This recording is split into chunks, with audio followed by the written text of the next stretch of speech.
अध्यक्षता करने का अगर किसी को मौका मिला था तो भी भारत को मिला था। यानी पूरे विश्व की, अगर उनको मालूम है कि पूरे विश्व को बचाना है और अगर इस बचाने के लिए कोई आगे आके हमारी मदद कर सकता है तो वो केवल भारत है, क्योंकि भारत के लोग केवल भारत का ही नहीं सोचते हैं। हम जिस देश में रहते हैं, हम जिस राज्य में रहते हैं उसके बारे में भी नहीं सोचते हैं। हम हमेशा विश्व को अपने साथ लेके चलने का संकल्प लेके चलते हैं। कोरोना काल में जब हमारे पंत प्रधान जी ने यहाँ पे वैक्सीन जब सबको दी, किसी को भी वैक्सीन का पैसा लगा क्या? यहाँ पे किसी को लगा क्या? किसी को नहीं। यहाँ पे ऐसा कोई भी है जिसने अभी तक वैक्सीन नहीं लगाई है? कोई है यहाँ पे?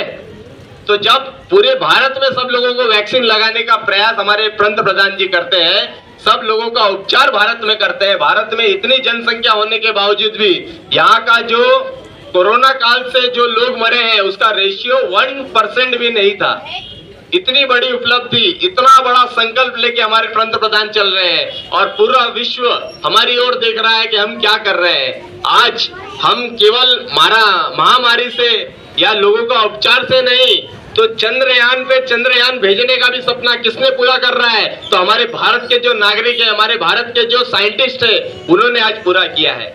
तो आज ये भारत, जो पहले के लोग सोचते थे, जो विश्व में रहते थे कि भारत के हाथ में क्या है, तो सांपों की बजाने वाली जो बीन है वो भारत के लोगों के हाथ में नहीं, भारत के हाथ में आज साइंटिस्ट की ताकत भी है, कुछ करने की भी ताकत है और आगे क्या होने वाला है उसकी अगर सोच कोई रखता है तो वो सोच भी केवल और केवल भारत में ही है। आने वाले 5 सालों में जैसे हमारे पंत प्रधान जी ने बोला है कि भारत दुनिया के सबसे तीसरे नंबर की जीडीपी खड़ी करने वाली जो देश बनेगा वो भारत रहेगा। तो हम भारत को आगे लेके जा रहे हैं। तो यहाँ के नागरिक के अनुसार हमारा भी फर्ज बनता है कि जब भी हम ऐसी कोई बात आए, जब अभी हमारे सामने ऐसा कोई संकल्प आए, तो हम भी उसमें बढ़ चढ़ के हिस्सा लें और ना कि हम अपने धर्म, अपने जाति और अपने विशेष को लेके अपने ध्यान में रहे। हमारी जाति और धर्म जो रहेगा वो देश रहेगा तो ही बचेगा, नहीं तो नहीं बचेगा। तो हमको सबसे पहले अपने देश को बचाना है और अपने देश के साथ जिस धर्म में हम रहते हैं उस धर्म का पालन भी करना चाहिए।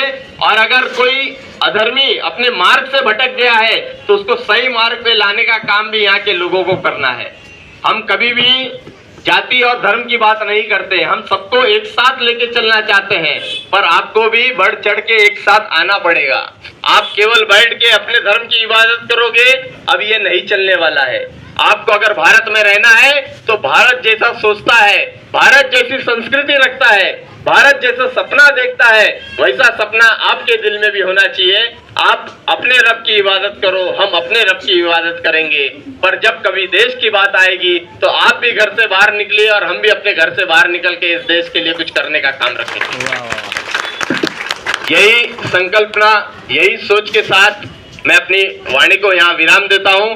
बोलो भारत माता की जय, भारत माता की जय, वंदे मातरम, वंदे मातरम, जय श्री राम, जय जय श्री राम। शर्मा जी आप भी 2 शब्द रखे इन लोगों सभी हमारे दोस्तों के बीच में।